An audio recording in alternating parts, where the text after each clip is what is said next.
आज आपल्याला नवीन topics cover करायचा आहे, ज्याला आपण म्हणतो भारताच्या शेजारील देश आणि त्यांच्या सोबतच्या भौगोलिक सीमा. आपल्याला भौगोलिक सीमा तर बघायच्या आहेत. त्या भौगोलिक सीमांमध्ये आपल्याला दोन सीमा कव्हर करायच्या आहेत. एक म्हणजे आपली लँड बॉर्डर आणि दुसरी म्हणजे आपली सी बॉर्डर.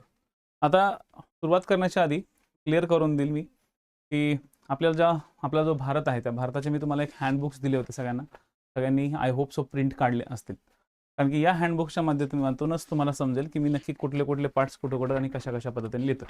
ऑलरेडी ते 2 दिवसापूर्वीच मी फोल्डरमध्ये अपलोड करून ठेवले होते प्रत्येक चॅप्टरच्या, आणि ते प्रत्येक चॅप्टरच्या फोल्डरमध्ये तुम्हाला हँडबुक्स मिळतील. ठीक आहे, तुम्ही डाउनलोड करायचे, त्याच्या प्रिंट काढायची, आणि कालच मी तुम्हाला ब्लँक स्लाईड पण दिल्या होत्या. तो भारताच्या आज आपण बघणार आहोत फ्रंटायर एरियाज, आणि या फ्रंटायर एरियामध्ये सगळ्यात पहिले आपण स्टार्ट करतोय इंडिया चीन. पण हे इंडिया चीन सुरू करण्याच्या आधी आपल्याला पहिले समजून घ्यावं लागेल आपल्या भारताची मॅपिंग सिच्युएशन्स. आता ही मॅपिंग सिच्युएशन जर आपल्याला समजून घ्यायची असेल तर सगळ्यात पहिले पॉइंट्स जे काही तुमचा मॅप आहे ते नीट समजून घ्या. हा आपला भारत आहे, आणि या भारताच्या आजूबाजूनं म्हणजे एका बाजूनं आपल्याकडे लँड बॉर्डर, तर तिन्ही बाजूनं आपल्याकडे वॉटर बॉडीज आहे.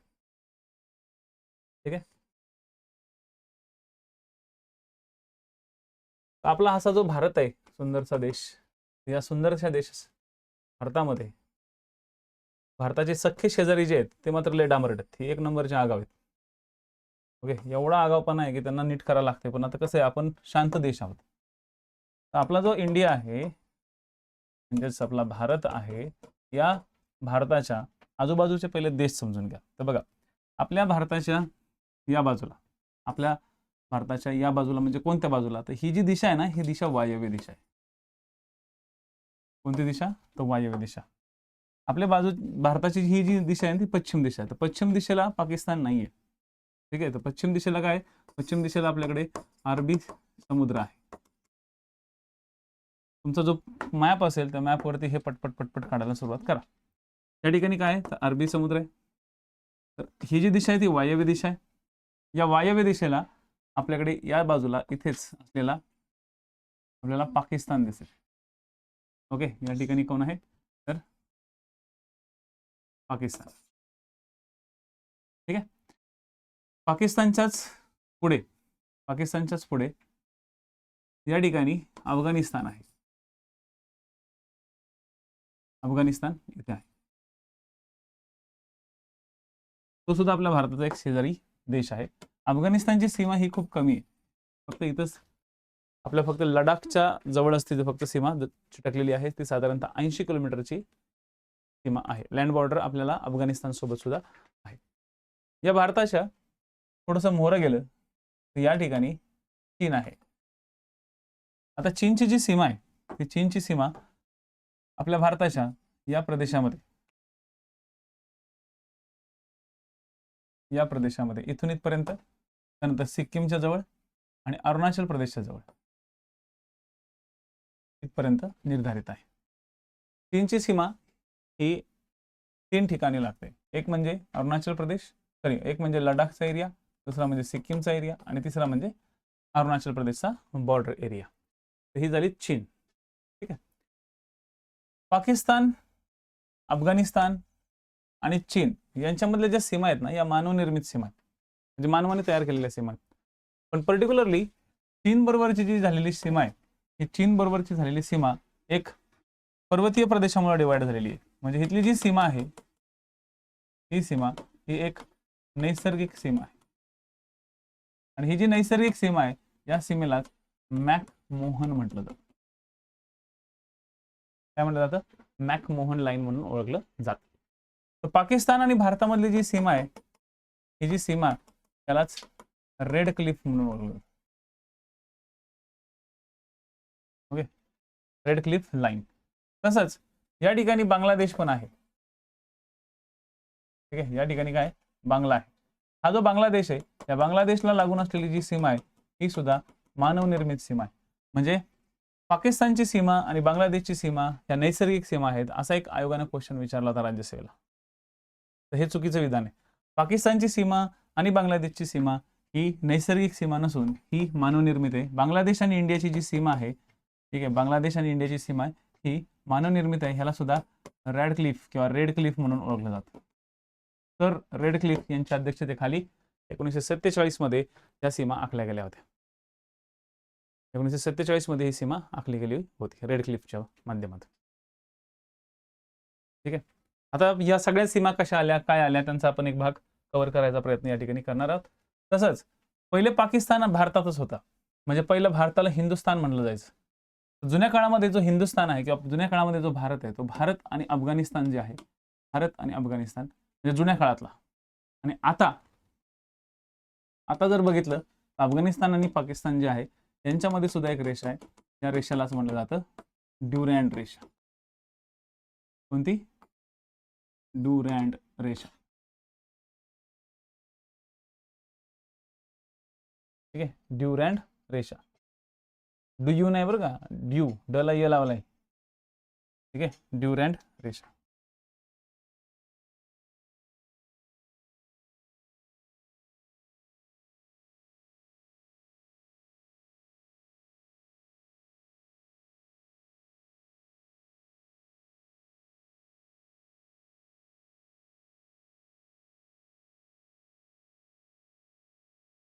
ठीक आहे.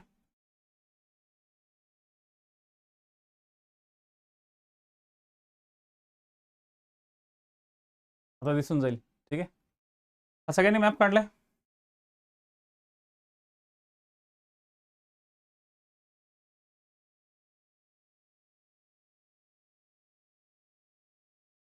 ठीक आहे. आता बघा, इथं आहे रेड क्लिफ किंवा रेड क्लिफ, ड्युरॅन्ड, रेड क्लिफ, बाकीच्या गोष्टी. आता ह्या ज्या काही देश आहेत, या देशांव्यतिरिक्त आणखी काही आपले छोटे छोटे देश आहेत. जसं की फॉर एक्झाम्पल इकडे भारताच्या एकदम पूर्वेकडे, भारताच्या एकदम पूर्व दिशेला काय आहे तर म्यानमार. म्यानमार ज्याला जुन्या काळामधले लोक ब्रह्मदेश म्हणून ओळखले जायचे. त्याला जुन्या काळात काय म्हणलं जायचं? ब्रह्मदेश. तर या प्रदेशामध्ये एक छोटासा देश आहे ज्या देशाला म्हणलं जातं भूतान. काय म्हणतात? भूतान. आणि हा जो देश आहे या देशाला म्हणलं जातं नेपाळ. काय म्हणलं जातं? नेपाळ. म्हणजे आता आपल्या भारताच्या शेजारील एक लँड एरियाशी संलग्न असलेले देश जवळपास तुम्हाला क्लिअर झाले. ते कोणते कोणते? तर पाकिस्तान, अफगाणिस्तान, चीन, ठीक आहे, नेपाळ, भूतान, म्यानमार आणि बांगलादेश. किती देश झाले टोटल? 7 देश झाले. या 7 देशांची नावं एकाखाली एक लिहून ठेवा. ठीक आहे, 7 देशांची नावं एकाखाली एक लिहून ठेवा. चला पटकन. सगळ्यात पहिलं कोण घ्यायचा? बांगलादेश घ्या, कारण की बांगलादेशची सीमा सगळ्यात जास्त आहे. बांगलादेशला 4096 किलोमीटरची सीमा लाभलेली आहे. किती? 4096 किलोमीटरची सीमा लाभलेली आहे. आणि जर आपण त्याची टोटल टक्केवारी जर बघितली ती जवळपास 26.95 आहे. एकूण क्षेत्रफळाच्या किंवा एकूण सीमेचा जर आपण अंदाज घेतला तर एकूण सीमेच्या अंदाजानुसार बांगलादेश 4096 किलोमीटरचा सीमा लाभलेला देश आहे. त्यानंतर 2 नंबरवरती आहे चीन, 3 नंबरवरती आहे पाकिस्तान. चीनची जी सीमा आहे ती 3917 आहे आणि पाकिस्तान सोबतची जी सीमा आहे ती 3310 आहे. 3310 किलोमीटर. त्यानंतर ठीक आहे, याचा जर विचार केला तर तो आहे 25.77. आणि पाकिस्तानचा जर आपण शेअरिंग बघितलं तर ती आहे 21.78.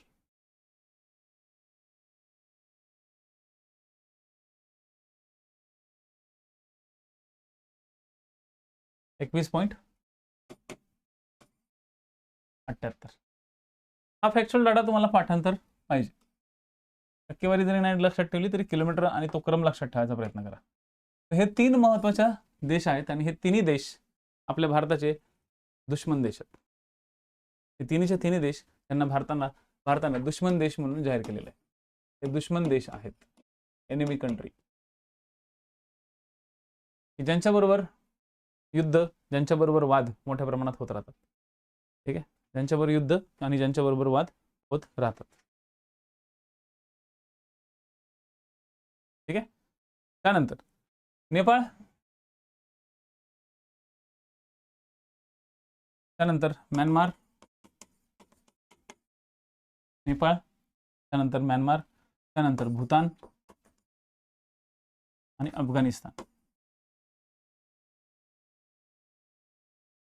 अफगाणिस्तान नेपाळ, म्यानमार, भूतान, अफगाणिस्तान, ओके, हे आपले मित्र देश आहेत, शेजारचे.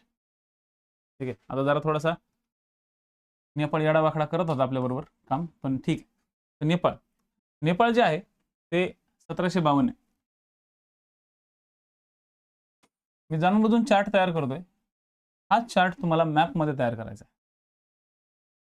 ठीक आहे, हा चार्ट तुम्हाला मॅपिंग पॉईंट ऑफ व्ह्यूने तयार करायचा आहे आणि हेच तुमची सगळ्यात महत्त्वाचं स्ट्रक्चर असेल. नेपाळ 1752, जे की आहे 11.53%.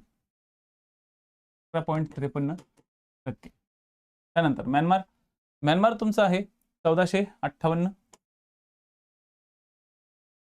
किलोमीटर. भूतान जरा थोडं कमी आहे, 587, आणि अफगाणिस्तान केवळ 80 किलोमीटर. या सगळ्यांची जर आपण टोटल केली, ओके, या सगळ्यांची जर आपण टोटल केली, हां, ह्याचं पहिले आपण एक स्ट्रक्चर लक्षात ठेवू. म्यानमार जे आहे हे म्यानमार 9.59%. भूतान जे आहे, ठीक आहे, 3.86%. अफगाणिस्तान जे आहे ते 0.52%. म्हणजे सर्वात कमी भूसीमा आपली लाभलेली आहे अफगाणिस्तानची, सर्वात कमी.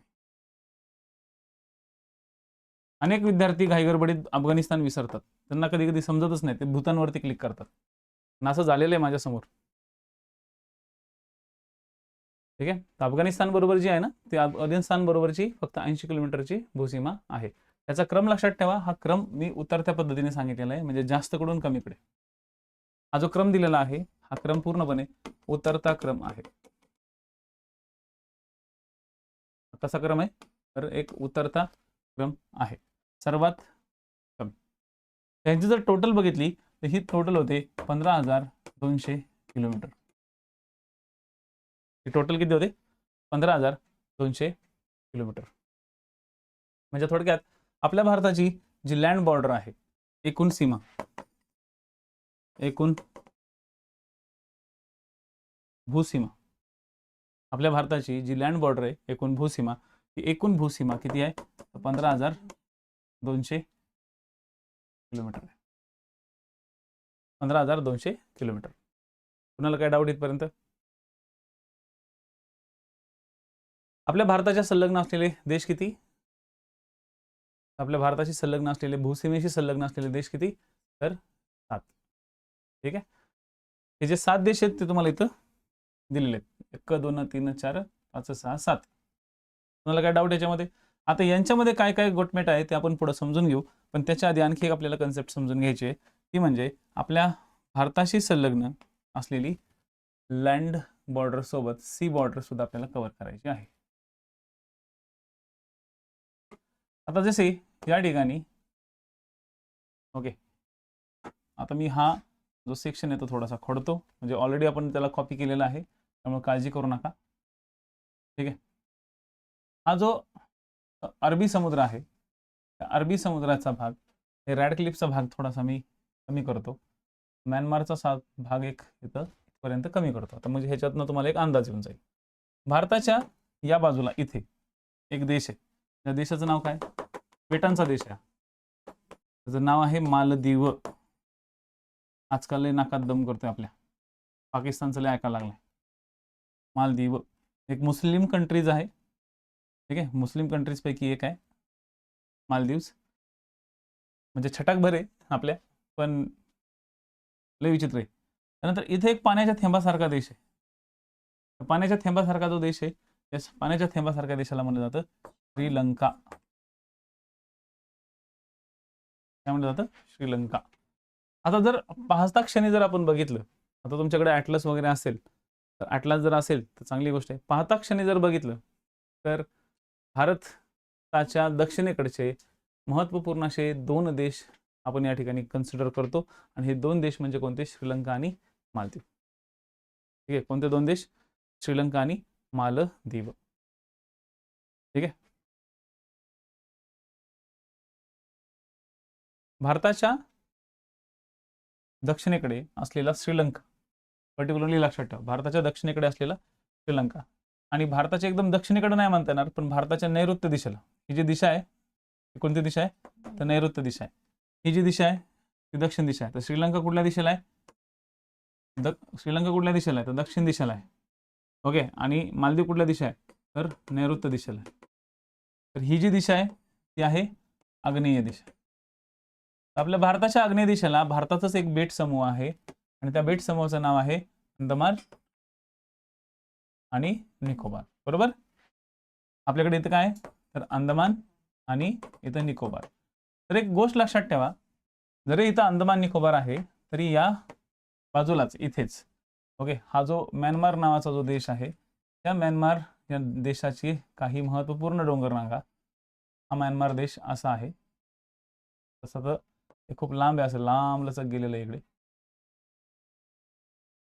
राईट, एकदम असा खालच्या साईडला गेलेला आहे तो. आता इथं जागा नाहीये, पण या बाजूला इथं म्यानमार आहे, आणि म्यानमार जो देश आहे तो थोडक्यात असा आहे. ठीक आहे, आणि याच म्यानमारच्या बाजूला इथे थायलंड हा एक देश आहे. थायलंड हा देश आहे. इथं म्यानमार, या साईडला थायलंड, आणि याच निकोबार बेट समूहाच्या दक्षिणेकडे तुम्हाला इंडोनेशिया दिसेल. इथं इंडोनेशिया आहे. ठीक आहे, तर हा पॉईंट पटकन तुमच्या मॅपमध्ये लिहून ठेवा. जसं लिहून झालं मला लगेच समजेल. चला लेक्चरमध्ये.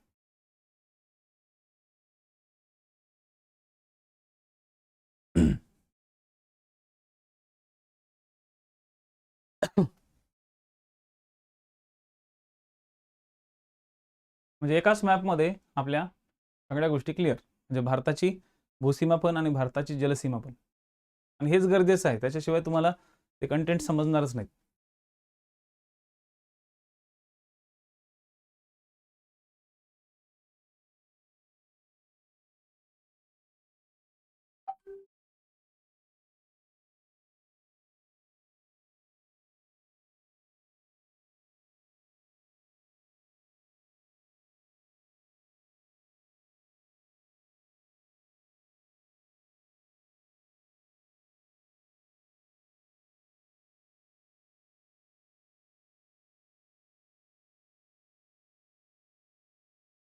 झालं की सांगा पटकन.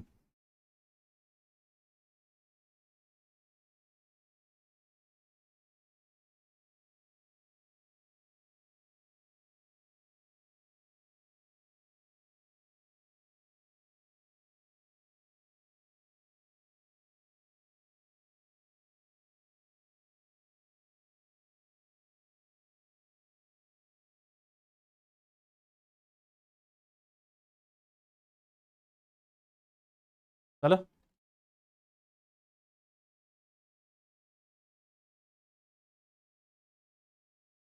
तर आता इथं नीट समजून घ्या की जो भारत आहे, या भारताच्या या बाजूला दक्षिणेकडं, भारताच्या आजूबाजूचे सगळे जे देश आहेत हे सगळे देश नीट समजून घ्या. आता इंटरेस्टिंग गोष्ट तर आणखी एक महत्त्वाची लक्षात ठेवा, की म्हणजे बांगलादेशला सुद्धा आपली समुद्र सीमा संलग्न आहे. ठीक आहे, पाकिस्तान सोबत सुद्धा आपली समुद्र सीमा संलग्न आहे, बांगलादेश सोबत सुद्धा संलग्न आहे, पाकिस्तान सोबत इथं समुद्र सीमा संलग्न आहे. म्यानमार इथं लँड एरियाने जरी कनेक्ट असला तरी अंदमान निकोबारच्या वरती असलेला त्यांचा कोको नावाचा जो बेट समूह आहे, कोको म्यानमारचा आहे, आणि हाच कोको आपल्या अंदमानच्या जवळ आहे. त्यामुळं एक प्रकारे म्यानमारशी अंदमान सुद्धा संलग्न आहे. दुसरी गोष्ट, या ठिकाणी अंदमान समुद्र आहे, अंदमानच्या पूर्वेकडे तुम्हाला मॅपमध्ये दिसतही असेल अंदमान समुद्र, ॲटलस घेऊन बसलेत सगळे? तर नसेल बसले तर बसा.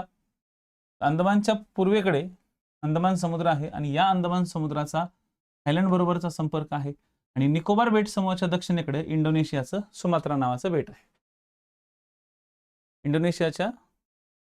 इंडोनेशियाचा पाठ कुठे? तर इंडोनेशियाचा पाठ हा निकोबार बेट समूहाच्या खालच्या साईडला आहे बघा. अंदमान निकोबारच्या दक्षिणेकडच्या बाजूला इंडोनेशिया आहे.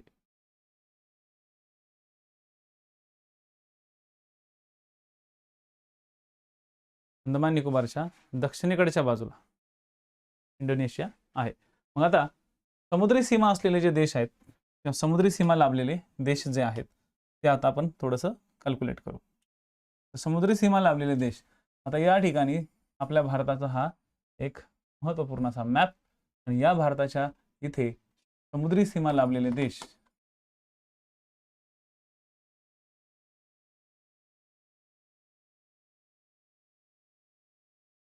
तर समुद्री सीमा लाभलेला देश म्हणजे पहिला पाकिस्तान, ठीक आहे, वरच्या आळीला, राईट. किंवा तुम्ही बांगलादेशला कन्सिडर करू शकता. पहिले आपण बांगलादेश पासून येऊ. चला, पहिला नंबर बांगलादेशला, पाकिस्तानला पहिला नंबर देऊन त्याला आपण लिस्ट स्टेटस नाही देऊ शकत. दोघंही लेखाचे लय अवघड आहेत. भारताचे सख्खे दोन शेजारी असे लाभलेत की बेकार. बांगलादेशच्या समोर, ओके, बांगलादेशच्या समोर गेलं की कोण? म्यानमारच्या समोर गेल्यानंतर कोण? थायलंड, बरोबर ना? थायलंडच्या मोहर गेल्यानंतर कोण? इंडोनेशिया,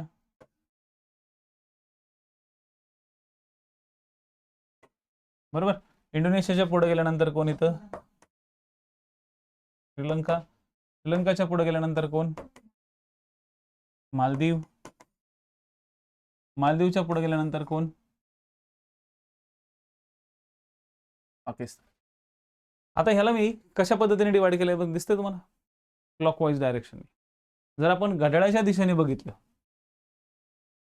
घड्याळाच्या फिरत्या दिशेने जर पाहिलं, बघा, पहा, दिसतंय घड्याळ असंच फिरतं आपलं. तर घड्याळाच्या फिरत्या दिशेने जर पाहिलं, ठीक आहे, तर आपल्याला काय दिसेल? बांगलादेश पासून सुरुवात केल्यानंतर Bangladesh, Myanmar, Thailand, Indonesia, Sri Lanka, Maldives आणि पाकिस्तान हा भाग दिसेल. तर या ठिकाणी Myanmar, Thailand, Indonesia, particularly Myanmar थायलंडचा जो पार्ट आहे, इंडोनेशियाचा भाग आहे, या ठिकाणी आपल्या भारताचं अंदमान आणि निकोबार बेट समूह. अंदमान निकोबार बेट समूहाला संलग्न असलेले हे 3 देश आहेत. म्हणून आपल्याला भारताच्या शेजारच्या आळीमध्ये या 3 देशांचा समावेश होतो, फक्त अंदमान निकोबारमध्ये. तसंच मालदीव आणि इथं असलेला लक्षद्वीप, मालदीव आणि लक्षद्वीपमध्ये कोणता अक्षवृत्त, कोणती डिग्री बॉर्डर म्हणून ओळखली जाते? चला, काल सांगितलं होतं तुम्हाला मी, पटकन सांगा. मालदीव आणि लक्षद्वीप यांच्यामध्ये बॉर्डर एरिया कोणता? कोणत्या अक्षवृत्ताला मालदीव आणि भारतातल्या म्हणजे लक्षद्वीप मधल्या बेट समूहांची बॉर्डर म्हणून ओळखली जाते? एक इमॅजिनरी लाईन सांगितली होती काल मी तुम्हाला, आठवा. Very good. किती? 8. बाकीच्या लोकांचे कमेंट्स काय येत नाही आहेत क्लासमधल्या? आठवत नाही काही? सकाळी वाचलं होतं का लेक्चरमध्ये यायच्या आधी? 9, 9:30 किंवा 9च्या आधी? लेक्चर जेव्हा स्टार्ट होईल ना, तर लेक्चरमध्ये काल काय शिकवलं याचा भाग थोडासा वाचून येत चला. आता तुमच्यापैकी 1% जरी विद्यार्थ्यांनी हा सल्ला ऐकला तर त्या 1% विद्यार्थी बाकीच्यांच्यापेक्षा थोडे पुढे राहतील. आणि ज्यांनी हा सल्ला नाही ऐकला त्यांना असं वाटेल की मी पहिल्यांदाच आयुष्यात काहीतरी शिकतोय आणि थोडासा इगो किंवा थोडासा ओव्हर कॉन्फिडन्स सोडून द्या, की तो माझ्या क्लासला आल्यानंतर हा सोडून येत चला. का? कारण की या 2 गोष्टींमुळेच आपल्याला असं वाटतं की आपल्याला सगळेच येते, पण येत काहीच नसतं. ठीक आहे. आयोगाने हा प्रश्न विचारलेला आहे की भारताच्या समुद्र सीमा किंवा भारताची समुद्र सीमा असलेले देश किती? तर ती समुद्र सीमा असलेले देश आहेत 7 आणि भारताचे लँड एरिया असलेले देश किती? भारताचे लँड एरिया असलेले देश सुद्धा 7. हा पण एक योगायोगच समजा. भारत हा पूर्ण योगायोगानेच तयार झालेला आहे. लँड बॉर्डर असलेली सुद्धा 7 आणि सी बॉर्डर असलेली सुद्धा 7. आता एक इंटरेस्टिंग गोष्ट, या सी बॉर्डरच्या मध्ये काही काही गोष्टी तुम्हाला विचारल्या जातात, जसं भारत आणि श्रीलंका यांच्यामध्ये काही सी बॉडीज आहेत, वॉटर बॉडीज, आपण त्याला काय म्हणू, वॉटर बॉडीज. तर ही जी भारत आणि श्रीलंका मधली जी वॉटर बॉडीज आहे त्याला पाल्कची समुद्रधुनी म्हणतात. पाल्कची समुद्रधुनी, त्याला पाल्क स्ट्रेट म्हणून ओळखलं जातं. त्याच ठिकाणी पाल्कचा उपसागर पण आहे.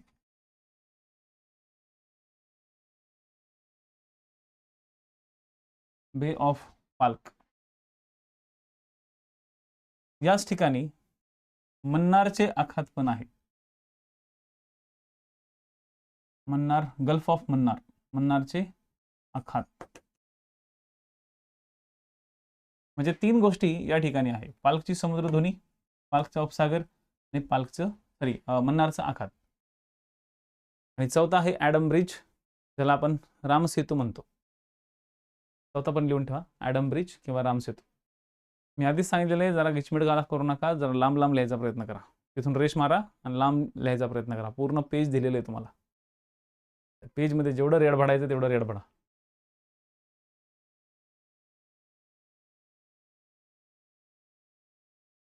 क्लिअर आहे? श्रीलंकेचा पॉईंट लक्षात आला. जर क्वेश्चन्स तुम्हाला टार्गेट झाले तर या एरियात टार्गेट होतील. मग आता बांगलादेश आणि भारत, या बांगलादेश आणि भारताच्या भागात सुद्धा बॉर्डर एरियामध्ये इथं सुंदरबन आहे. काय आहे? सुंदरबन. सुंदरबन हे एक मॅनग्रुव्ह, म्हणजेच आपण त्याला म्हणतो खाडी किंवा खारवटीचे वने, खारवटीचे वन आहे. कशाचे वन आहे? खारवटीचं वन. आणि या खारवटीच्या वनामध्ये सुंदरी नावाचे झाडं जास्त असल्यामुळं या सुंदरी नावाच्या झाडांवरनं सुंदरबन हे नाव पडलेले आहे. भारत आणि बांगलादेशच्या बॉर्डर एरियामध्ये असलेला गंगेने जो त्रिभुज प्रदेश तयार केला आहे, त्या त्रिभुज प्रदेशामध्ये हा सुंदरबन तयार झालेला आहे. आणि या सुंदरबनची जवळपास 40% भाग हा इंडियामध्ये आहे आणि 60% पार्ट हा बांगलादेशमध्ये. 40% भारतात आहे आणि 60% बांगलादेशमध्ये. ठीक आहे.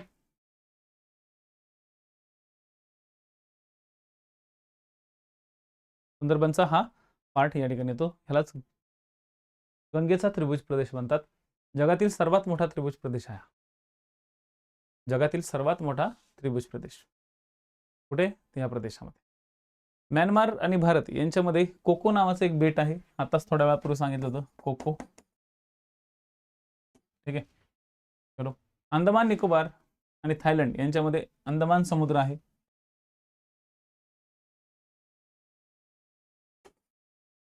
या ठिकाणी काय? अंदमान समुद्र.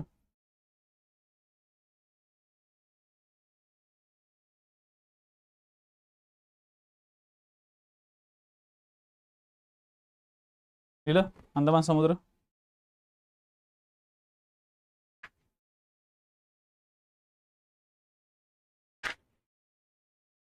चला, तर हे तुमचे मेजर रिजन, जे मेजर रिजन्स तुम्हाला टार्गेट्स होतात.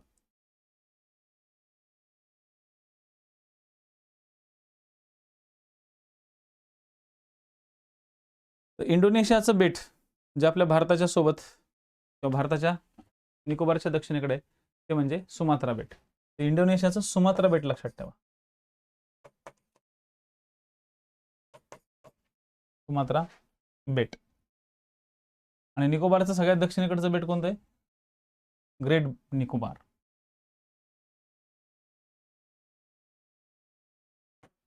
निकोबारचं सगळ्यात दक्षिणेकडचं ग्रेट निकोबार आणि इंडोनेशियाचं सगळ्यात वरचं आपल्या भारताच्या शेजारचं सुमात्रा बेट. श्रीलंकेचं तुम्हाला तर माहिती आहे, मालदीव, लक्षद्वीप यांच्यामध्ये 8 डिग्री चॅनल, 8 डिग्री चॅनल. आणि भारत आणि पाकिस्तान यांच्यामध्ये एक खाडीचा पट्टा आहे, त्याला कुठले म्हणतात? त्याला सर क्रीक खाडी.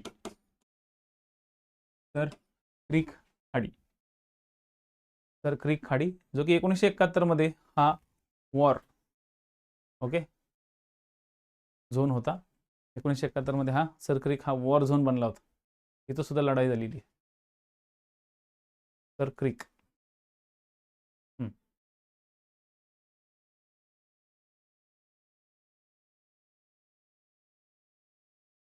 पॉईंट लक्षात आले. तर घड्याळाच्या दिशेने म्हणजे या अँगलनी तुम्हाला लक्षात ठेवायचंय. बाकी तुम्हाला इथं अरबी समुद्र हे तर माहितीच आहे, हे तर चौथीच्या पोट्ट्याला पण समजेल.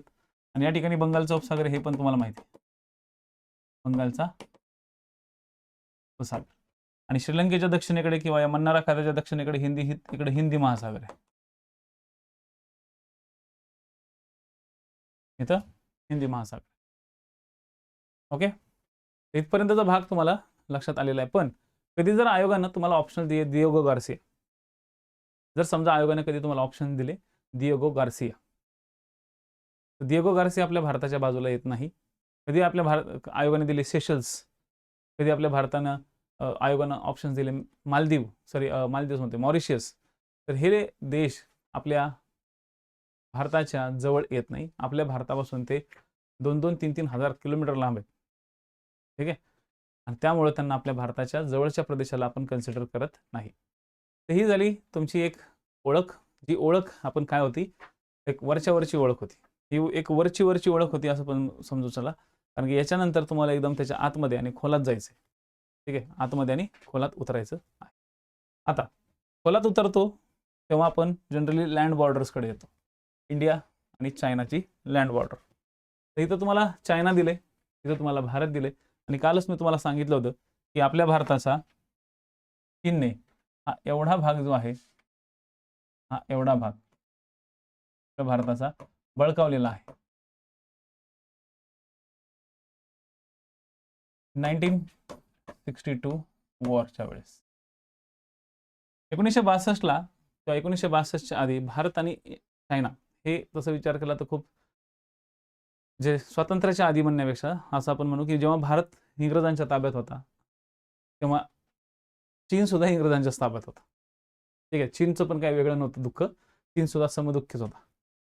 पण चीनमध्ये जे सरकार होतं ते सरकार थोडंसं इंडिपेंडेंट होतं. म्हणजे जेवढं आपल्या भारतावरती जेवढं इंग्रजांनी असा फोर्स ठेवला होता किंवा फोकस ठेवला होता तेवढं त्या चीनवरती नव्हतं ठेवलं. ठीक आहे, चीन लोक त्या ठिकाणी चीनी सरकारचं एक लोकशाही आधारावरती एक सरकार होतं. ठीक आहे, आता हे जे चीनी सरकार होतं हे चीनी सरकार बघा, आता इंडियाच्या सरकार थोडासा बॅकग्राऊंड सांगायला लागतो मला इथं, कारण की ते गरजेचं आहे. 1947 ला आपण स्वतंत्र झालो. तर चीनमध्ये जे लोकशाही सरकार होतं ते चीनमधलं लोकशाही सरकार बदललं आणि चीनमध्ये 1949 मध्ये साम्यवादी सरकार आलं. कोणतं आलं? साम्यवादी सरकार. हे साम्यवादी सरकार आणलं कोणी, तर ते होते माओ झेडोंग. त्याला माओ त्से तुंग म्हणतात. माओ झेडोंग किंवा माओ लक्षात ठेवा. या माओचं असं म्हणणं आहे, या माओची जी विचारसरणी आहे या विचारसरणीलाच माओवाद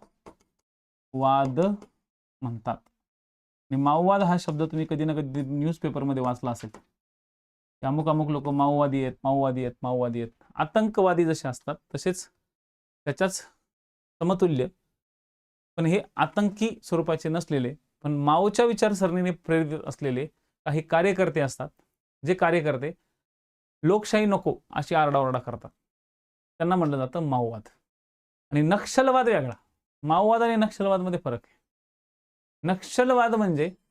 नक्षलवाद आपल्या भारतात जन्मलेला आहे. नक्षलबाडी नावाचं एक वेस्ट बेंगॉलच्या साईडला गाव होतं, तिथून तयार झालेला तो नक्षलवाद आहे. नक्षलवाद म्हणजे आम्हाला पोलीसच नको, आम्हाला प्रशासनच नको, आम्हाला आमचं स्वतःचं प्रशासन आमच्या हातात पाहिजे, आम्हाला स्वप्रशासन हवं. थोडेसे जे नक्षलवाद हा जो आहे तो त्या नक्षलवादाचा उगम थोडासा आदिवासी प्रदेशातून जास्त झालेला आहे. पण माओची विचारसरणी म्हणजे माओवाद. आणि हा माओवाद आपल्या भारतातील हा जो नॉर्थ ईस्ट एरिया आहे या नॉर्थ ईस्ट एरियामध्ये मोठ्या प्रमाणात माओवाद काय होतो, उफाळून आलेला आहे. आता 1962च्या आधी एक कहाणी तुम्हाला सांगतो. आपल्या भारताच्या शेजारी चीन नव्हता पहिले. आता जो चीन आपल्या भारताच्या शेजारी चिटकून इथं बसलेला आहे, इथं बसलेला आहे, इथं बसलेला आहे. ज्यावेळेस आपला भारत स्वतंत्र झाला तेव्हा या भारत स्वतंत्र होण्याच्या आधी, लक्षात घ्या, भारत स्वतंत्र होण्याच्या आधी किंवा चीनचा जेव्हा साम्यवादी झेंडा तिथं आला, चीनचा साम्यवादी झेंडा जेव्हा आला तेव्हा चीन आपल्या भारताच्या शेजारीच नव्हता. तुम्हाला काहीतरी चुकीचं वाटेल ही माहिती, पण ॲक्च्युअलमध्ये ही रियालिटी होती. चीन आपल्या शेजारीच नव्हता. चीन खूप लांब होता आपल्यापासून. मग मध्ये कोण होतं? तर मध्ये या प्रदेशामध्ये, लक्षात घ्या, या एवढ्या मधल्या पट्ट्यामध्ये इथून या भागामध्ये एक देश होता. त्या देशाचं नाव होतं तिबेट. अगदी अफगाणिस्तानच्या एरियापासून, ताजिकिस्तानच्या एरियापासून म्यानमारपर्यंत पसरलेला हा पूर्ण तिबेट आपल्या भारताच्या डोक्यावरती बसला होता. डोक्यावरती बसला होता म्हणजे डोक्याच्या दिशेला होता. तिबेट हा खूप शांत देश होता. इव्हन त्या तिबेटची तर स्वतःची पोलीस फोर्सही नव्हती. त्या तिबेटचा फक्त एक धर्मगुरू असायचा. म्हणजे तो देश बौद्ध धर्माचा उपासक, पूर्ण देश उपासक. ओके, तो तिबेट देश जो आहे तो बौद्ध धर्माचा उपासक, खूप शांतता प्रिय, कारण की बौद्ध धर्माने शांतीचा संदेश दिला अख्ख्या जगामध्ये. ना त्यांची पोलीस होती, ना त्यांची आर्मी होती. विशेष म्हणजे या तिबेटला इंग्रजांनी सुद्धा हात लावला नव्हता. उलट इंग्रजांनी या तिबेट बरोबर मैत्री केली होती आणि उलट तिबेटला सांगितलं होतं की भावा तू टेन्शन घेऊ नको, तुझं प्रोटेक्शन मी करेल. पण 47 पर्यंत इंग्रज भारतात होते, पण 47 नंतर इंग्रज भारतातून निघून गेले. ठीक आहे, लक्षात ठेवा, इंग्रज भारतातून निघून गेले. आणि मग इथं काय सुरू झाली? इथं सुरू झाला एक Indo Tibet war. Indo Tibet म्हणण्यापेक्षा, सॉरी, इंडो तिबेट नाही, चायना तिबेटचं वॉर स्टार्ट झालं. आता ते कसं झालं? मी आता सांगितलं होतं की भारतामध्ये इंग्रज होते तोपर्यंत चीनमध्ये लोकशाही सरकार होतं, पण चीनमध्ये लेखाचं सरकार काय झालं, पलटलं. चीनमधलं जे सरकार आलं ते 1949ला साम्यवादी सरकार आलं, आणि साम्यवादी सरकार तिथं आल्यामुळं हे सरकार असं म्हणायला लागलं की तिबेट आमचं आहे. या सरकारनं किंवा ह्या स्पेशली माओनं असं सांगितलं की तिबेट, ठीक आहे, तिबेट, अरुणाचल प्रदेश, अरुणाचल प्रदेश, त्यानंतर लडाख, झिंगझियांग. आता हे तुम्ही म्हणा झिंगझियांग काय? झिंगझियांग म्हणजे ह्या तिबेटच्या वरचा असलेला एक भाग होता, इथं होतं झिंगझियांग. ठीक आहे, झिंगझियांग. त्यानंतर युआन, युनान, युनान लिहा. ओके, हाँगकाँग, ओके, हाँगकाँग, हे सगळं म्हणे आमचं आहे. ओके, कोणाचं? चीनचं. चीनचे आहे अशी बोंब मारायला सुरुवात केली. मग त्यात अरुणाचल प्रदेश पण आला, तिबेट पण आला. आता हा अरुणाचल प्रदेश आपल्या भारताचा भाग होता. आता अरुणाचल प्रदेश कुठे येतं? या ठिकाणी अरुणाचल प्रदेश आहे.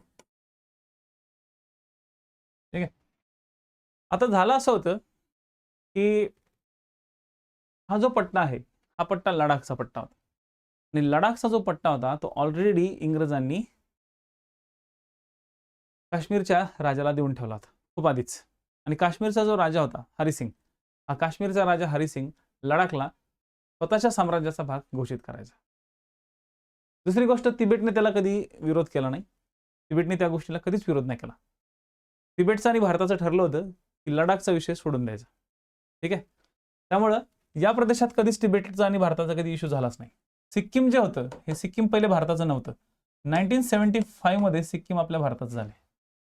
त्यामुळे सिक्कीम मध्ये त्या काळात एक राजघराणं होतं, त्या राजघराण्याला छोग्याल राजघराणा म्हणतात. तिथं छोग्याल वंश काय करत होता? राजघराणा करत होता.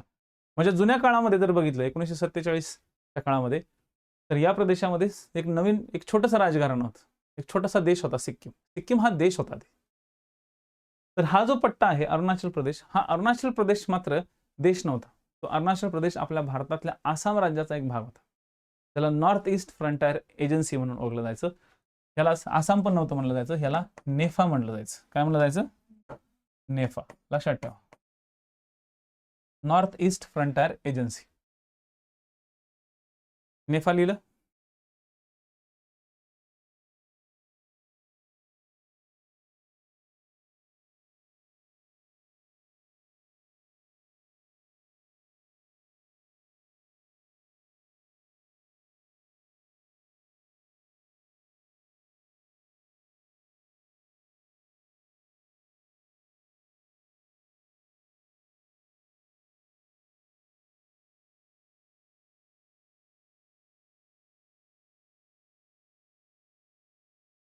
ठीक आहे.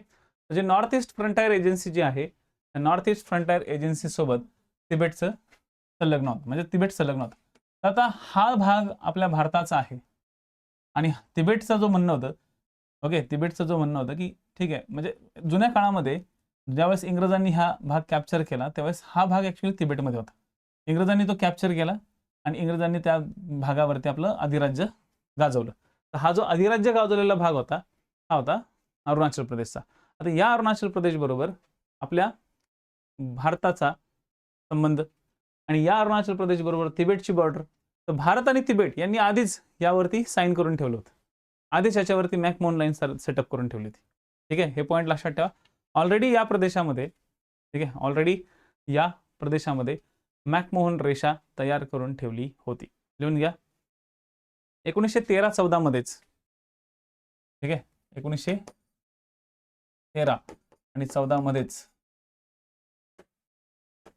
भारत आणि तिबेट, भारत आणि चीन नाही, भारत आणि तिबेट, भारत आणि तिबेट यांच्यामध्ये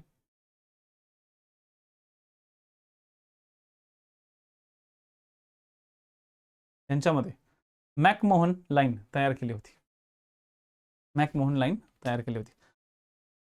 ठीक आहे, मॅकमोहन लाईन तयार केली होती.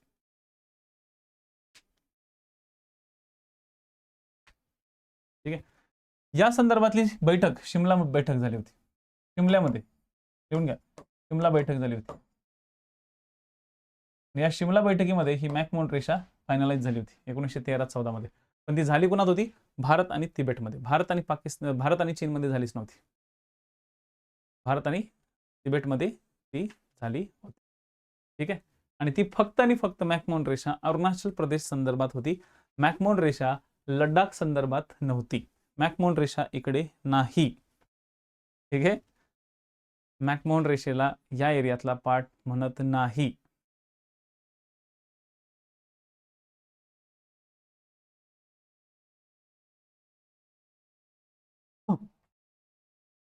या एरियातला पार्ट म्हणत नाही.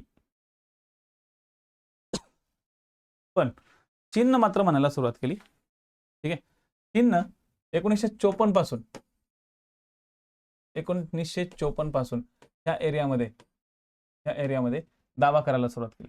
आणि दुर्दैवाची गोष्ट म्हणजे चीन इथं होता. तर चीनने आपली सेना, आपली जी सेना आहे ती 1950 मध्ये तिबेटमध्ये घुसवली.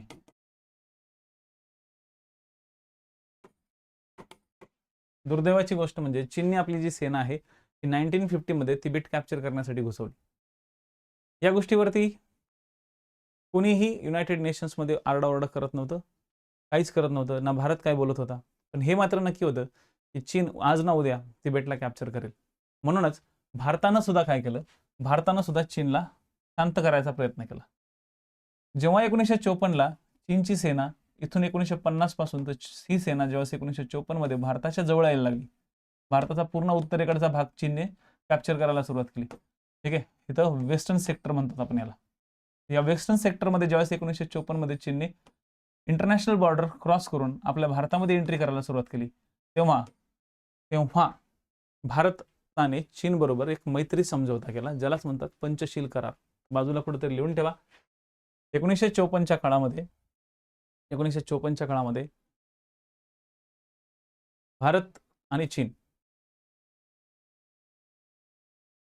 यांच्यामध्ये 1954च्या काळामध्ये भारत आणि चीन यांच्यामध्ये काही समझोता झाला होता. याच समझोत्याला काय म्हणतात? पंचशील करार. दिला लिहून?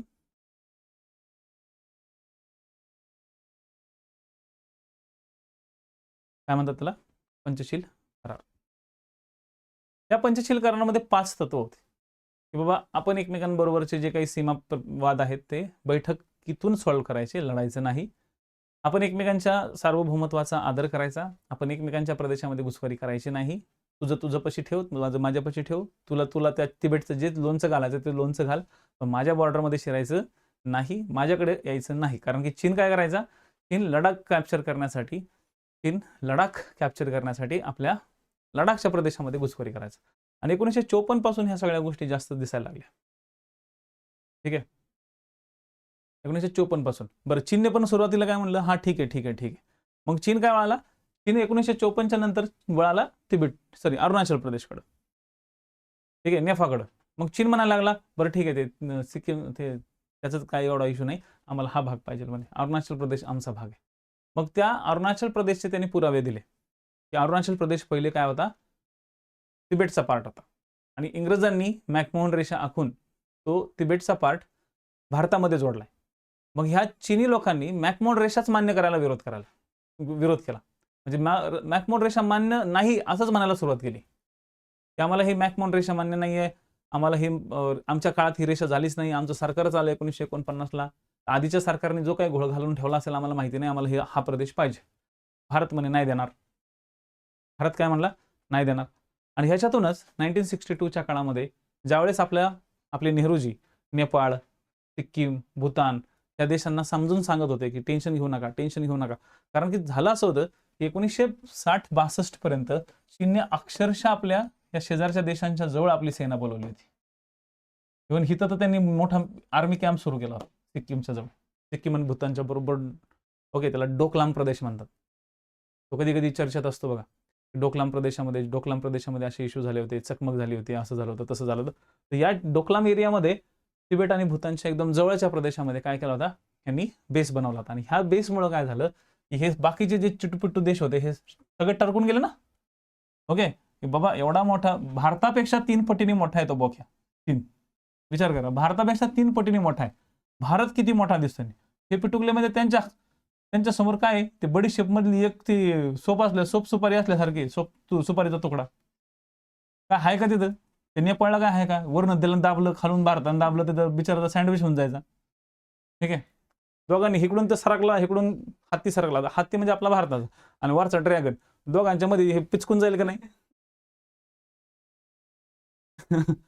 हे एवढेचे बुटारणे देश, हे बुटारणे देश काय करतील, हे मध्ये अडकून जातील. म्हणून हे देश घाबरले आणि ह्या देशांना शांत करण्यासाठी कोण, पंडित नेहरूजी, त्यांना गोंधळाला, टेन्शन घेऊ नका, मी आहे तुमच्या मदतीला, मी आहे तुमच्या मदतीला, मी आहे तुमच्या मदतीला म्हणता म्हणता म्हणता नेपाळमध्ये काठमांडू पंतप्रधान नेहरूजी गेले आणि पूर्ण त्या प्रदेशामध्ये चीनच्या विरोधात किंवा चीनच्या विरोधात आपण हँडल करू असं सांगता सांगता सांगता चीन कधी इकडं घुसलं समजलं नाही. चीनने डायरेक्ट इकडे अटॅकही करून दिला 1962ला. सप्टेंबर 1962 मध्ये चीनने इकडे अटॅक केला. नेहरूजी नेपाळमध्ये होते. बरं, नेपाळचा दौरा लगेच सोडून दिल्लीला यायला पाहिजे होतं आणि दिल्लीमध्ये येऊन पटकन हाताळणं करायला पाहिजे. नेहरूजी तिथंच 2 दिवस राहिले नेपाळमध्ये. ठीक आहे. आणि नेपाळमधूनच युद्ध घोषित केलं की मी नेपाळला आहे, नेपाळचा दौरा उरकून मी आता मग भारतात जाईल 2 दिवसानंतर, आताच आपण युद्धामध्ये आहोत आणि मी सगळ्या आर्मीवाल्यांना सांगितलेलं आहे की तुम्ही असं करा, तुम्ही तसं करा, तुम्ही हे करा, तुम्ही ते करा. आर्मीवाले म्हणले ठीक आहे, आम्हाला इकडे जायला रस्ता तर द्या. इकडे जायला रस्ते नव्हते, कधी इकडे लोक गेलेही नव्हते. इकडे कधी आपण आर्मीचे काय होते, आर्मीचे फक्त एक कंपनी आपण पाठवायचो किंवा सेक्शन फॉर्मेशन मध्ये काही गोष्टी आपण तिथं पाठवायचो.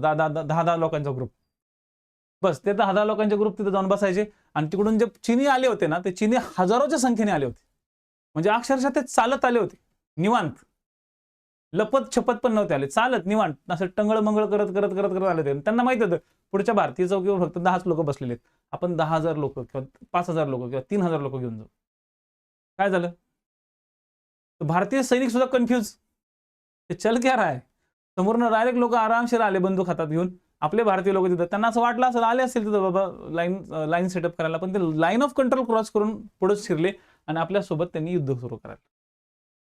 युद्ध केल्यानंतर आपल्या भारताला लक्षात आलं की अरे लयच बिकट अवस्था आली. आणि हळूहळू तुमच्या माहितीसाठी सांगतो, चीननं नेफातला जवळपास आसामचा हा भाग आणि पूर्ण नागालँडच्या इथपर्यंतचा भाग पूर्ण कॅप्चर केला होता.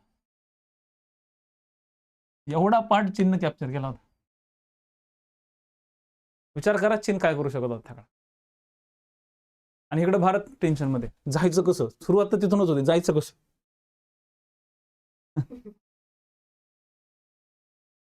एवढी बिकट अवस्था होती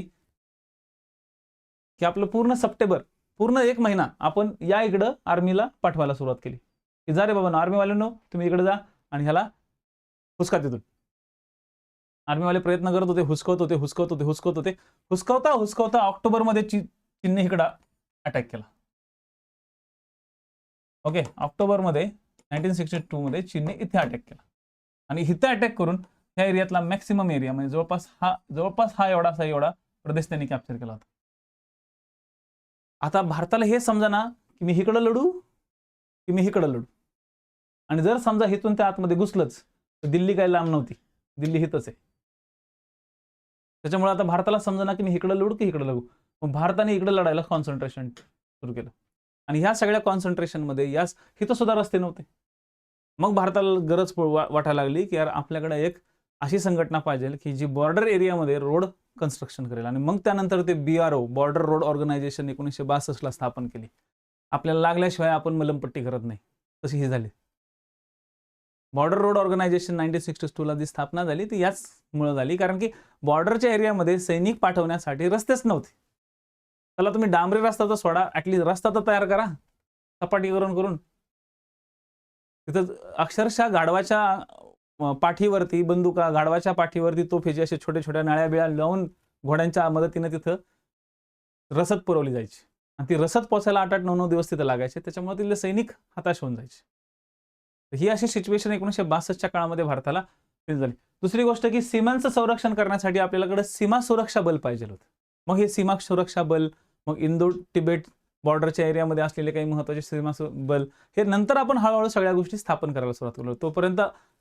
तोपर्यंत काहीही नव्हतं, सगळं आर्मीच्या हातात होतं. मग पॅरामिलिटरी फोर्स आणि बाकीच्या गोष्टी सेटअप करता येतात.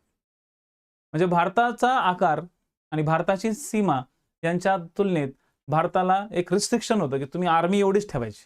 मग भारताने डोकं काय केलं, आता आपल्याला आर्मी तर काही जास्त वाढवता येत नाही.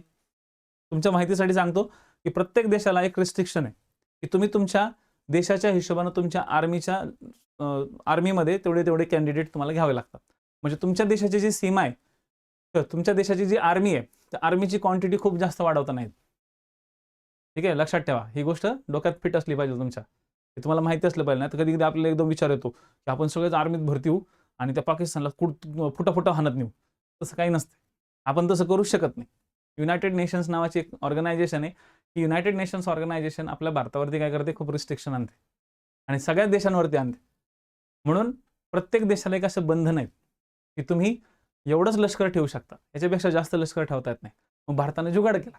भारतानं मग काय केलं, पोलीस फोर्स आणि लष्कर याच्यामधला एक निमलष्करी दल सेट केलं. मग हे असिस्टंट कमांडंट किंवा हे जे BSF, ओके, त्यानंतर SSB सीमा सुरक्षा बल, हे जे आहेत ना, हे सगळे पॅरामिलिटरी फोर्स आहेत. हे मिलिटरी नाही आहे, हे पॅरामिलिटरी आहे. मिलिटरी सारखी आणि पोलिसांसारखी, म्हणजे मिलिटरीचं आणि पोलिसांचं दोघांचं काम हे त्यांच्या प्रदेशामध्ये ते करतात. तिथं पोलिसही नाही ठेवायची गरज आणि तिथं आर्मी ठेवायची गरज नाही, तिथं हे बरोबर हँडल करतात. मग आपण पॅरामिलिटरी डेव्हलप करायला सुरुवात. आता लक्षात आलं. म्हणजे भारतानं ज्यावेळेस भारताला चांगलं फटके बसले, ठीक आहे, भारताला खरंच फटके बसले 1962 ला. आपण स्ट्रॅटेजिकली पूर्ण फेल होतो त्या काळात. आणि पंडित जवाहरलाल नेहरूंना पण आता सुचत नव्हतं, त्यांचंही वय झालं होतं. त्यांनाही समजत नव्हतं की कुठं लक्ष देऊन काय करून. काँग्रेसमध्ये सुद्धा प्रत्येक नेता स्वतःला नेहरू समजायचा. त्याच्यामुळे झालं असं की पूर्णच्या पूर्ण हा प्रदेश आपल्या हातातून जायला लागला होता. आणि मग 1962 ला भारत आणि चीन यांच्यामध्ये काही वाटाघाटी झाल्या. मग आपण युनायटेड नेशन्समध्ये गेलो आणि युनायटेड नेशन्समध्ये गेल्यानंतर युनायटेड नेशन्सने थोडासा फोर्स केला की बाबा ठीक आहे, थांब, भारत ह्याच्यामध्ये काहीतरी तोडगा काढेल. आणि त्या तोडग्यातनं असा तोडगा निघाला की हा जिंकलेला सगळा प्रदेश आपल्या भारताला परत दिला.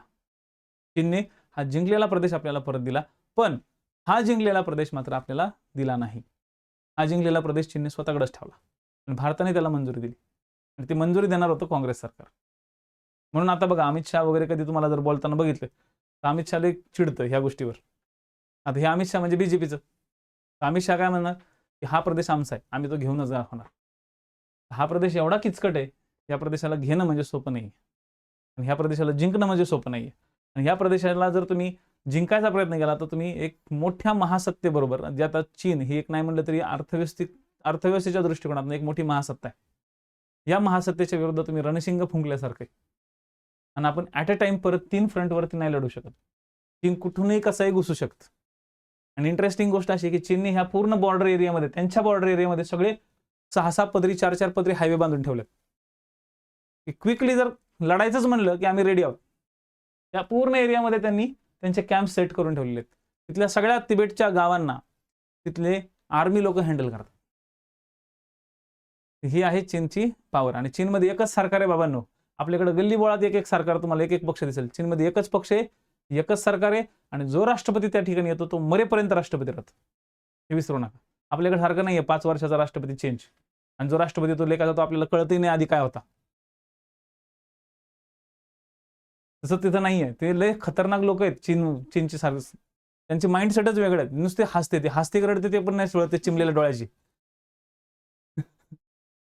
ओके, चिमलेल्या डोळ्याची जी आहेत ते हसते रडते ते पण नाही समजत. त्यामुळे चीनची पॉलिसी खूप वेगळी आहे. त्यामुळे हा चीनचा पाठ लक्षात आला सगळ्यांना. चीनच्या सोबत आपल्याला 1962 बरोबर आपण पंगे केलेले आहेत आणि हे 1962 सोबतचा भाग. कधी कधी चीनच्या रेफरन्सने तुम्हाला दलाई लामा विचारले जातात बघा. बाजूला लिहून ठेवा दलाई लामा. आता तिबेट ज्यावेळेस कॅप्चर केलं चीनने त्यावेळेस दलाई लामा जे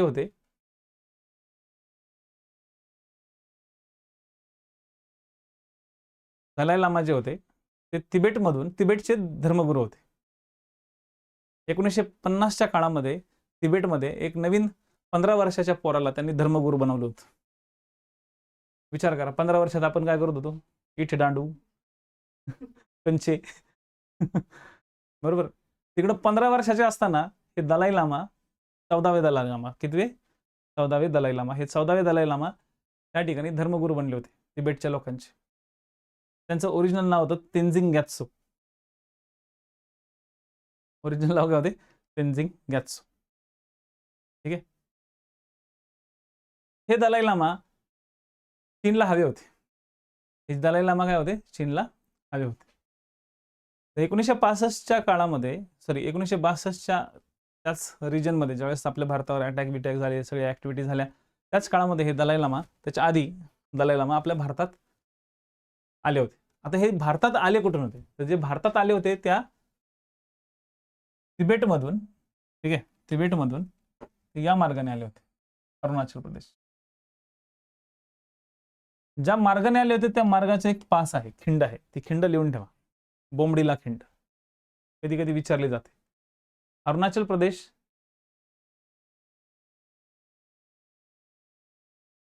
बाई तो भूतान आहे ग. भूतानले कायले मारते. अरुणाचल प्रदेश साईडला आहे तो एवढा मोठा दिसतो तो. हा भाई अरुणाचल प्रदेश भूतानले कायले पिचकून राहिली. ठीक आहे. इथं आहे बोमडीला खिंड. बोमडीला ते कोंबडीला लक्षात ठेवा. ठीक आहे, कोंबडीला लक्षात ठेवा आणि कोंबडीच्या तिथे फक्त बोमडीला करा.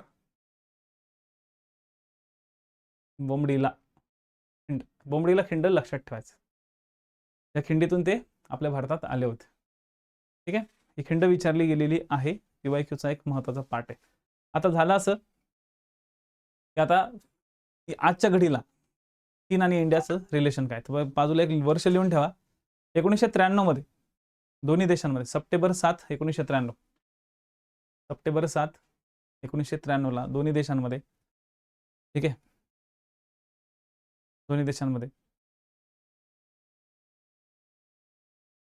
लाईन ऑफ ऍक्च्युअल कंट्रोल हा करार झाला होता. करार नव्हता झाला, बॉर्डर पीस सीमा शांती करार झाला होता 1993 ला. सीमा शांती, सीमेवरती शांती. ऍक्च्युअल लाईन ऑफ कंट्रोल खाली बॉर्डर एरियामध्ये पीस शांतता करार 1993 ला.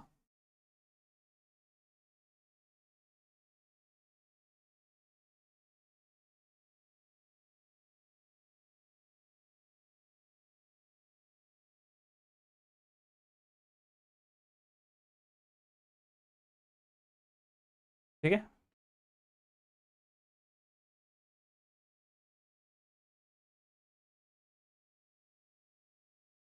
पॉईंट लक्षात आले. आणि पुढे लिहा 29 नोव्हेंबर 1996. नोव्हेंबर 29 म्हणजे 29 नोव्हेंबर 1996 ला दोन्ही देशांमध्ये लाईन ऑफ ऍक्च्युअल कंट्रोल हा करार सही केला.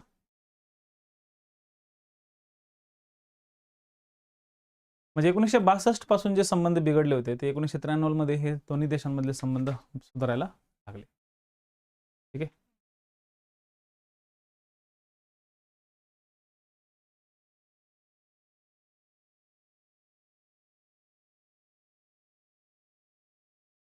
ओके.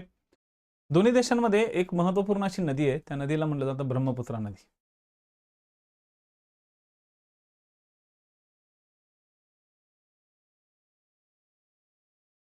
ब्रह्मपुत्रा नदी. आणि ब्रह्मपुत्रा नदीचा मॅक्सिमम एरिया, मॅक्सिमम पार्ट जवळपास 1700 ते 1800 किलोमीटरचा जो पट्टा आहे तो जवळपास चीनमधून वाहतो. ब्रह्मपुत्रेचा सर्वात जास्त भाग हा चीनमधून वाहतो. त्यामुळे ब्रह्मपुत्रेचा सर्वात मोठा भाग हा कुठून वाहतो? चीनमधून वाहतो. त्यामुळे ओके, त्यामुळे चीन या ब्रह्मपुत्रेवरती सध्या धरणं बांधत आहे आणि तेही भारताला न विचारता. ठीक आहे. झांगमुका काहीतरी धरणाचं नाव आहे ते.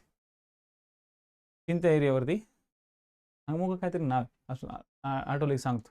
ते धरण नाही येणार तुम्हाला, ते अशी काही एक धरण नाही बांधत, ते 3-4 धरण बांधते, ते धरण बांधते. त्यामुळं सिंधू म्हणते ब्रह्मपुत्रा नदी हा एक प्रकारे चायनीज वॉटर बॉम्ब म्हणून ठरू शकतो. पुढं चायनीज वॉटर बॉम्ब म्हणून तो ठरू शकतो. बॉम्ब. ठीक आहे.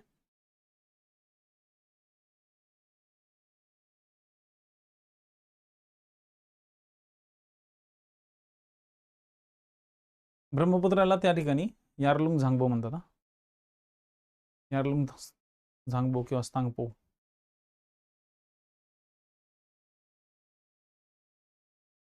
यारलुंग सांगपो म्हणून सुद्धा ओळखतात. झांगबो पण म्हणतात, पण स्थांगपो लक्षात ठेवा. ठीक आहे. 2005 मध्ये दोन्ही देशांनी 2005 मध्ये दोन्ही देशांनी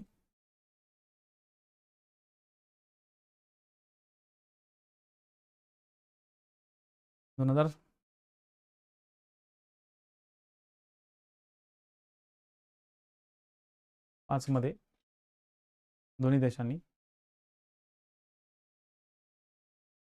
लाईन ऑफ ॲक्च्युअल कंट्रोल ही official line of actual control ही ऑफिशियली भूसीमा जाहीर केली. पण अरुणाचल प्रदेशचा आजही दावा ते करते.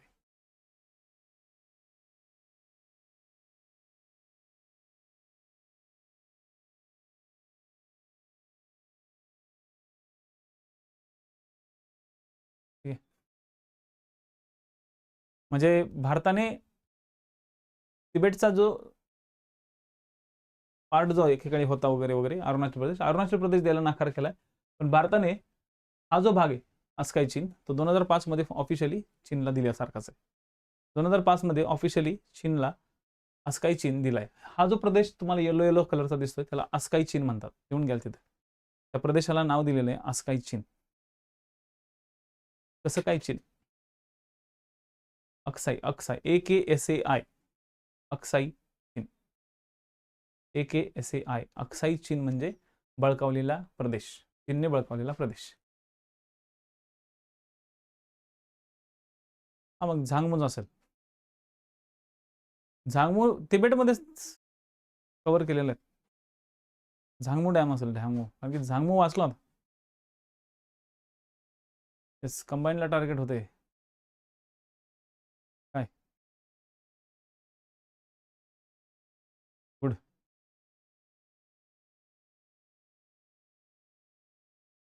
पॉईंट लक्षात आले.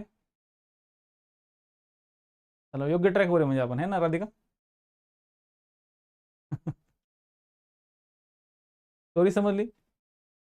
तर प्रत्येक देश लय खास आहे आपल्या शेजारचा. ठीक आहे. हा आणखी एक लिहून घ्या. 2004 मध्ये चीनने भारत हा सिक्कीम हा भारताचा भाग आहे असं मान्य केलं.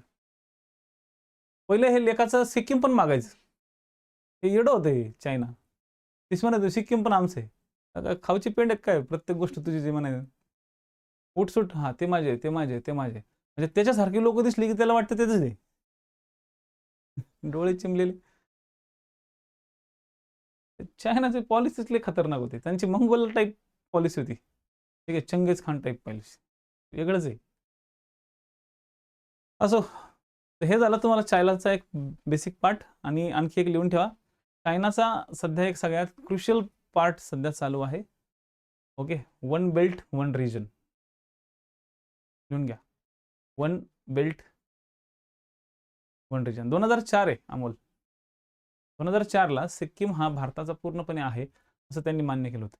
One belt, okay, one belt one region हा एक सध्या मोठा पार्ट चायना डेव्हलप करते. म्हणजे चायना आता आशियासोबत आणि युरोपसोबत कनेक्ट करायचा प्रयत्न करते, बाय रेल्वे, बाय रोड आणि बाय सी. आणि लेखाचा हा प्रोजेक्ट पूर्णपणे भारताच्या बाजूने. म्हणजे जर तुम्ही इथं थोडासा विचार केला तर इथं आहे समजा आपला इंडिया, ठीक आहे, इथं आहे, इथे आहे इंडिया, ठीक आहे. या इंडियाच्या बाजूला इथं म्यानमार आहे. आणि जस्ट म्यानमारच्या वरी इथं चीन आहे. तर चीन जो आहे, ओके, तो चीन इथं आहे या साईड.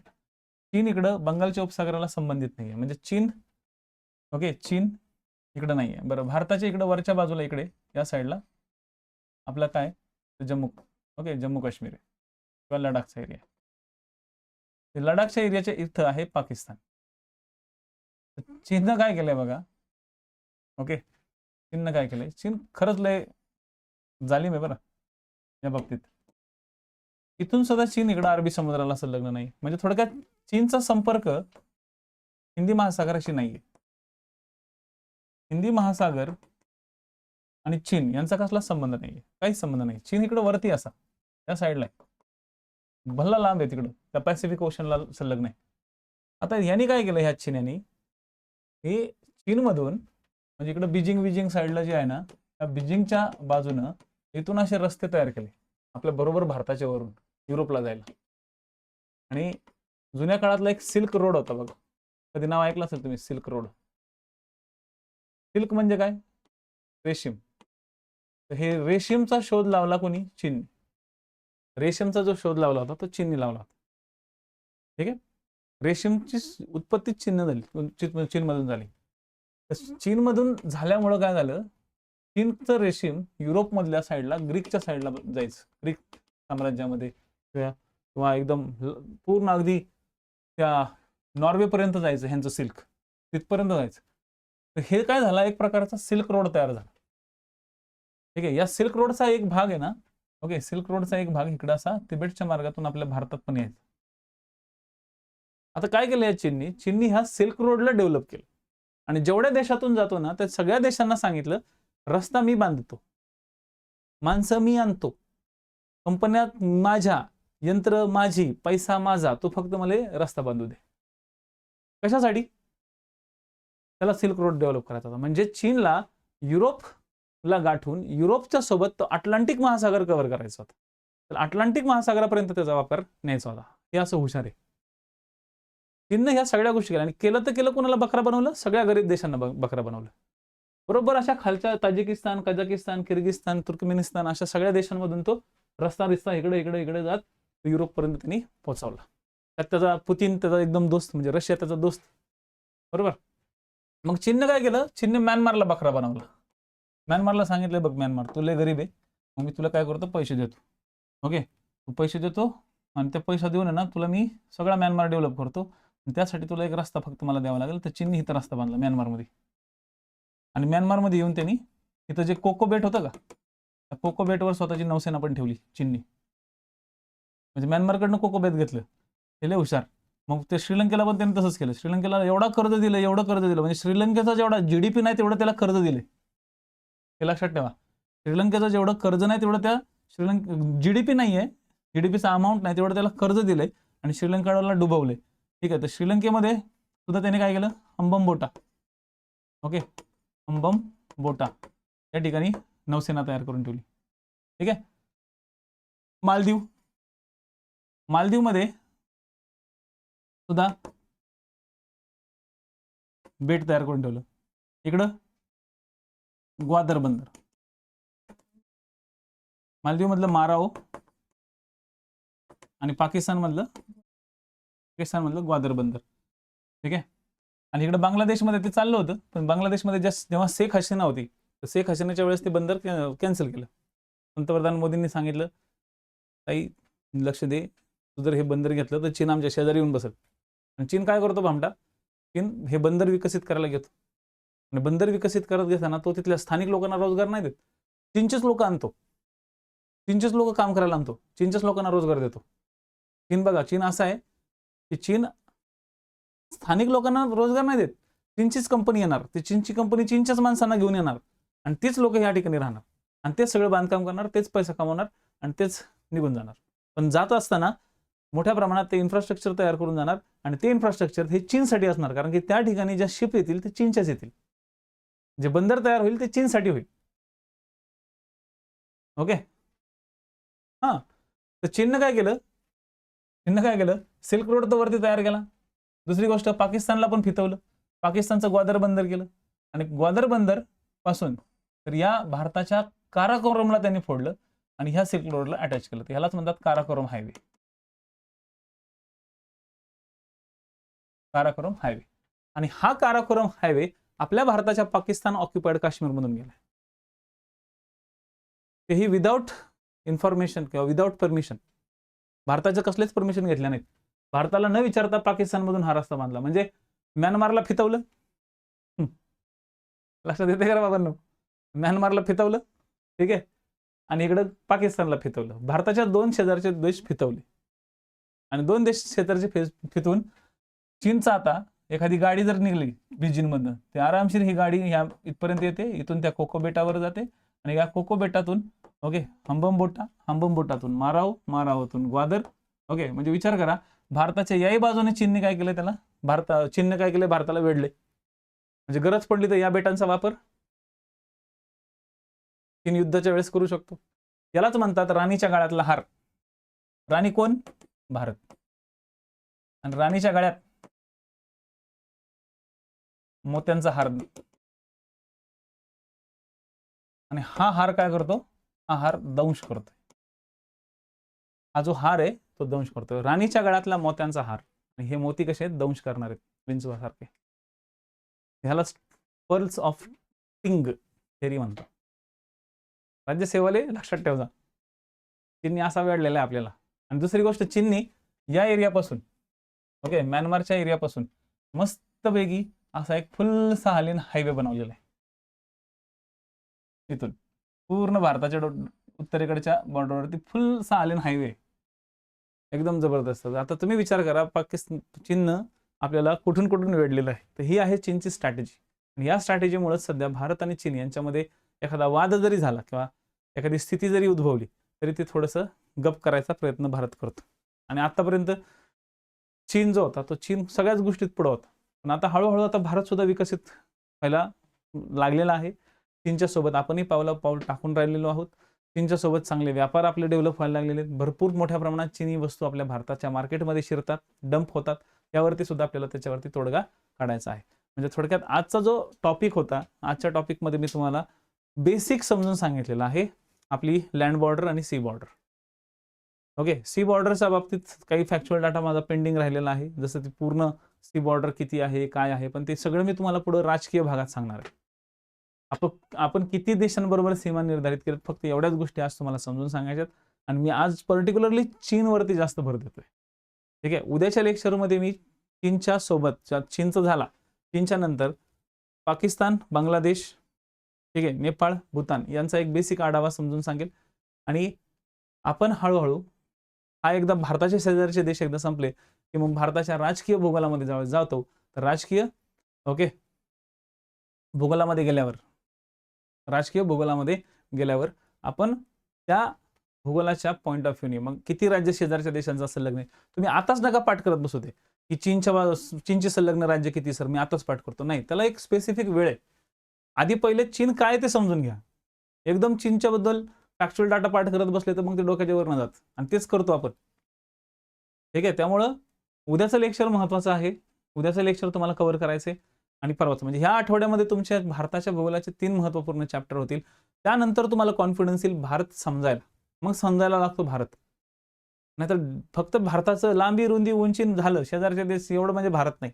आतापर्यंत जी आयुष्य जगलात ते आता इथून पुढे जगायचं नाही. ठीक आहे? चला धन्यवाद. आज आपण भारत चीनला नीट समजून घेतलं. फक्त पाकिस्तानच्या बाबतीत मला जरा भावना कधी-कधी ओव्हर होतात. ओके. माझ्यातला जरा आर्मीचा माणूस जरा जागा होतो कधी-कधी. तर ते जरा थोडंसं समजून घ्या त्या काळात काही अपशब्द निघले-बिघले तर. ठीक आहे?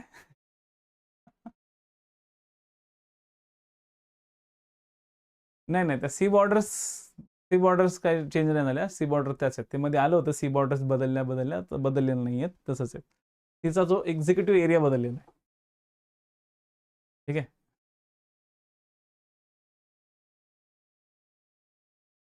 सकाळचं असतं. 9, 9:15चं लेक्चर स्टार्ट होतं राधिका. सकाळी 9 ते 9:15ला लेक्चर स्टार्ट होतात. ठीक आहे. जनरली एक लक्षात ठेवा, आपले जे लेक्चर्स आहेत ते मी 9, 12, 3 आणि 6 असे सेट केलेले आहेत. तर मी तुम्हाला सांगितलं होतं की थोडंसं 6चा जो हिस्ट्री आहे, तो हिस्ट्री थोडासा परीक्षा होईपर्यंत थोडंसं मी पॉज करेल हिस्ट्रीला. ठीक आहे. म्हणजे दिवसाआड घेईल मी हिस्ट्री. कारण की आता सध्या परीक्षा आहेत तुमच्या 11 तारखेला. तुमच्यापैकी मॅक्सिमम लोकांच्या परीक्षा आहेत. तर 9, 12, 3, 6 त्यातलं 6चं लेक्चर आहे ना, हे 6चं लेक्चर मी असं कधी घेईल, कधी नाही घेईल, त्याचं टेन्शन घेऊ नका. पण 12 पासून मग हे 9, 12, 3, 6 आणि हळूहळू तुमच्या आता मी नोट्स अपलोड करतोय. काल मी तुम्हाला नोट्स अपलोड केलेल्या आहेत इकॉनॉमिक्सच्या. आता तुम्हाला बस पंचायत राजचा जो बेसिक पार्ट आहे तो तुम्हाला अपलोड करायचा आहे.